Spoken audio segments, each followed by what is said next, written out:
आज का अंक एक कोरियाई हॉरर फिल्म की सम्मोहक कहानी के बारे में है। इसकी शुरुआत इस लड़की से होती है। मीना दिखने में मजबूत है, लेकिन उसका व्यक्तित्व अलग थलग है, इसलिए अन्य लड़कियां अक्सर उससे ईर्ष्या करती है। इसके विपरीत वो उन लड़कों के साथ अच्छा समय बिताना चाहती थी जो पुलिस और लोगों के साथ बड़े हुए थे। उस रात वो नृत्य स्टूडियो में पूरे जोश के साथ अभ्यास कर रही थी और वो अपने शरीर की गतिविधियों में इतनी तल्लीन थी कि उसने अपने पैरों के पास फर्श पर पड़े एक अंगूठे के निशान पर ध्यान नहीं दिया और गलती से उसका पैर उस पर पड़ गया। गांव ने बड़ी तकलीफ के साथ उसे बाहर निकाला, लेकिन रोशनी फिर से बुझ गई।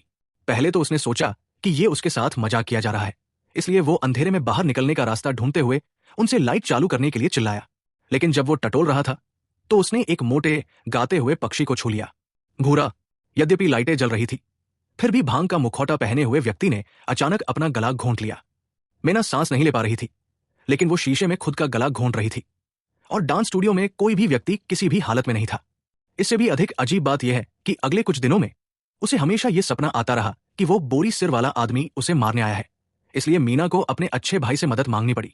लेकिन डोंगजी को याद नहीं था कि मीना ने जिन आम लोगों का जिक्र किया था वे कौन थे, और वो इतना घबरा गया था कि वो स्पष्ट रूप से बता नहीं सका। डोंगजी ने उसे केवल यह कहकर सांत्वना दी, ज्यादा मत हंसो, जल्दी सो जाओ और वे कल बात करेंगे।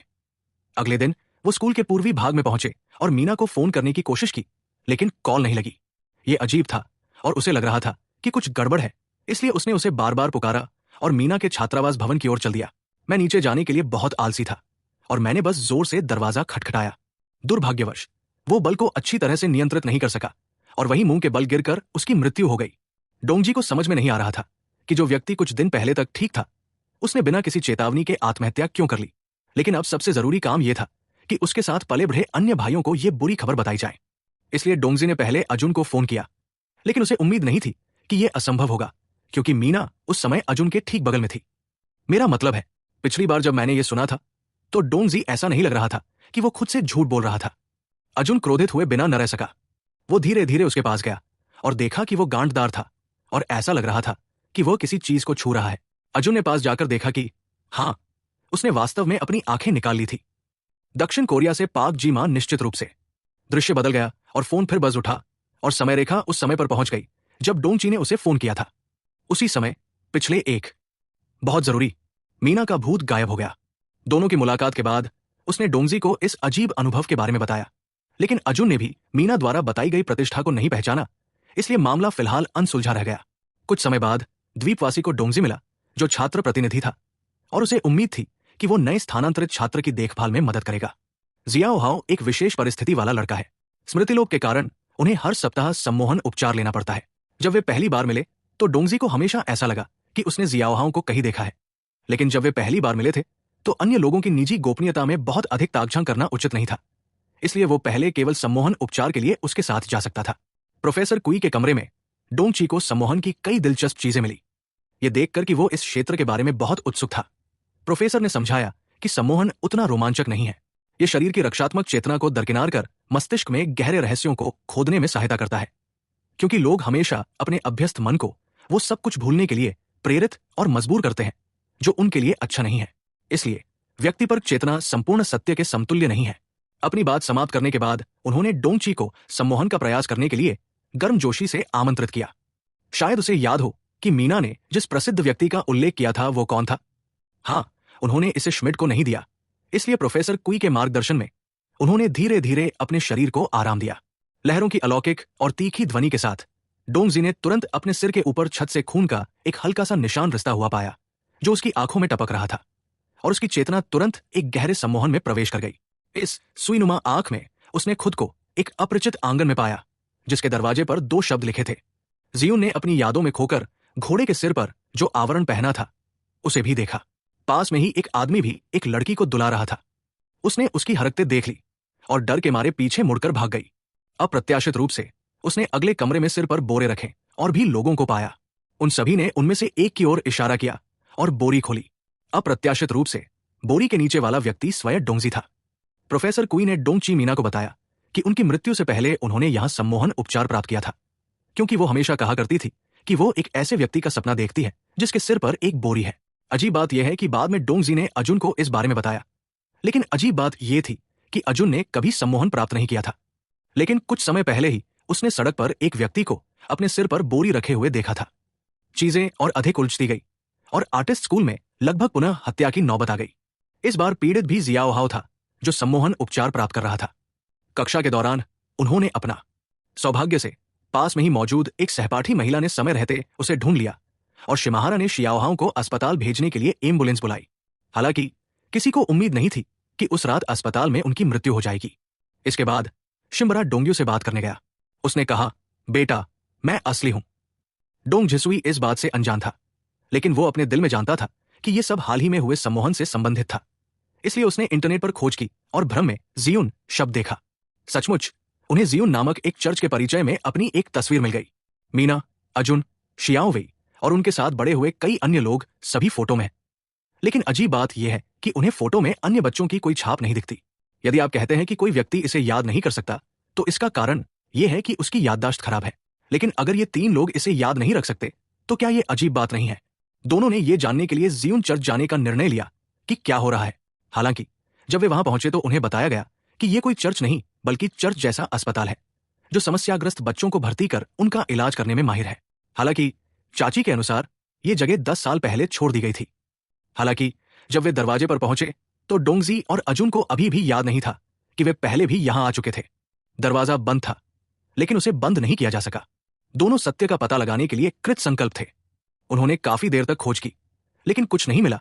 लेकिन डीन के कार्यालय के दराज में उन्हें अत्यंत भयावह बोरी मिली। बूढ़ा आदमी इस जगह का सुरक्षा गार्ड है। उनसे मुझे पता चला कि मीना ने कहा था कि उसकी मृत्यु 10 वर्ष पहले हो चुकी है।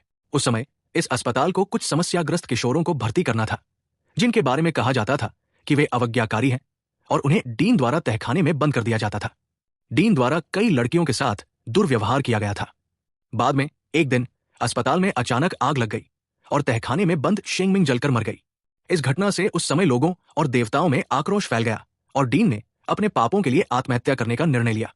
मैं इसे समझ ही नहीं पा रहा हूं। क्या यह हो सकता है कि वो हत्यारा हो? चर्चा के बाद दोनों ने अलग अलग कार्य करने का निर्णय लिया। अजुन उस आदमी का पता लगाने के लिए पुलिस स्टेशन गया, जबकि डोंगजी शियाओवे को याद दिलाने के लिए स्कूल लौट आया। लेकिन तभी उसे एहसास हुआ कि यह स्पष्ट रूप से खत्म हो गया था। दरअसल ध्यान करने के बाद जियाओवे को अचानक महसूस हुआ कि उसके मूड में कुछ गड़बड़ है। वो बहुत चिड़चिड़ी हो गई और उसकी नाक से खून बहने लगा। उस महत्वपूर्ण क्षण में एक सहपाठी ने हस्तक्षेप किया और जियाओवे को भ्रम से वापस खींच लिया। वो कक्षा से बाहर भागा और सीढ़ियों से नीचे की ओर भागा, लेकिन दुर्घटनावश नीचे गिर गया। वो भूत जैसी चीज, जो निश्चित नहीं थी कि वो मनुष्य है या भूत, उसके सामने खड़ी थी। अनियंत्रित होकर उसने अपना चेहरा उबलते पानी में डुबो लिया और उसकी मृत्यु हो गई। पुलिस स्टेशन से अजुन को अप्रत्याशित रूप से पता चला कि लड़के को 1 महीने पहले मानसिक अस्पताल से छुट्टी मिल गई थी। बाहर आओ, और वह जियाओ हाओ है। तो फिर जियुन अस्पताल में वास्तव में क्या हुआ था? डोंगजी बैसी विभाग के प्रोफेसर कुई कीजी ने यह पता लगाने के लिए कि कौन उन्हें नुकसान पहुंचाना चाहता है, पुनः सम्मोहन का सुझाव दिया। हालांकि इस भ्रम में अंततः सारी सच्चाई सामने आ गई है। यह पता चला कि डोंगजी, अजुन, मीना, शियाओ हाओ और शियाओ वेई सभी समस्याग्रस्त किशोर थे, जिन्हें जियुन अस्पताल में भर्ती कराया गया था, जबकि शेंगमिंग डीन की बेटी थी। चूंकि उसका चेहरा विकृत नहीं था, इसलिए उन्होंने बताया कि लोगों का यह समूह अक्सर शेंगमिन को परेशान करता था। उसके सिर पर एक बोरी रख देता था और उसे एक तेल के बैरल के नीचे बंद कर देता था। बाद में जियाओ हाओ, जो इतना चतुर नहीं था, ने एक बार उस जगह को आग लगा दी और शेंगमिंग जलकर मर गई। तो ये डी नहीं था जिसने शेंगमिन को मारा, बल्कि वे थे। डोंगजी को जब सच्चाई पता चली तो उसने जल्दी से अजुन को फोन करके ये बात बताई, लेकिन तब तक ये घटना फिर से घट चुकी थी। अजुन, तुम सचमुच स्कूल जाने के लिए बस में सवार हो गए, लेकिन बस में चढ़ने के लिए यात्रियों द्वारा अपने कार्ड स्वाइप करने की बीप की आवाज सुनकर उसे आंखें बंद होने के बावजूद भी बहुत चिढ़ महसूस हुई और फिर कांच टूटने की तीखी आवाज ने उसे फिर से एक कल्पना में खींच लिया। उसने अनियंत्रित रूप से एक के बाद एक कांच के टुकड़े निगल लिए और असली अजुन ने आत्महत्या करने के लिए अपनी जीभ काट ली। अब केवल डोंगजी ही बचा है। वह जियाओ वेई को खोजने के लिए कक्षा में जाना चाहता था, लेकिन न केवल जियाओ वेई बहुत पहले मर चुका था, बल्कि कक्षा में जल्लाद चुपचाप उसके मरने का इंतजार कर रहा था।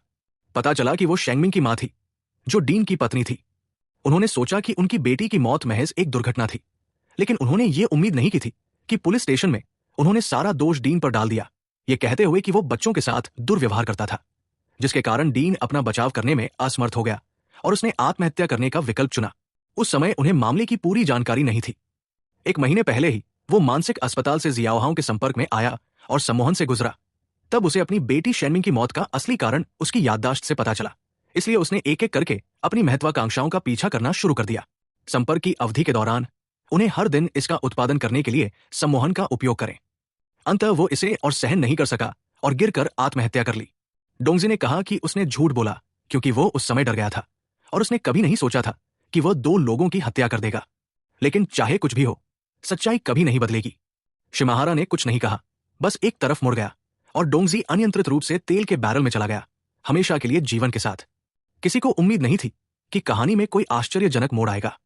सच्चाई यह थी कि डीन को पता चला कि चेन शू की मौत कई बच्चों से संबंधित थी, लेकिन उसने कभी भी बच्चों को जिम्मेदार ठहराने के बारे में नहीं सोचा, क्योंकि वो केवल इन समस्याग्रस्त लड़कियों को ठीक करना चाहता था। इसलिए उसने सम्मोहन और अपनी मृत्यु का उपयोग करने का विकल्प चुना, ताकि वे इस मामले को हमेशा के लिए अपने दिलों में दफन कर सके। ठीक है, आज की कहानी यही खत्म होती है। मैंने कहा कि मैं कोई फिल्म की कहानी नहीं सुना सकता, मैं सिर्फ आपके देखने के लिए एक पेंच बन सकता हूं। आपसे अगली बार मिलेंगे।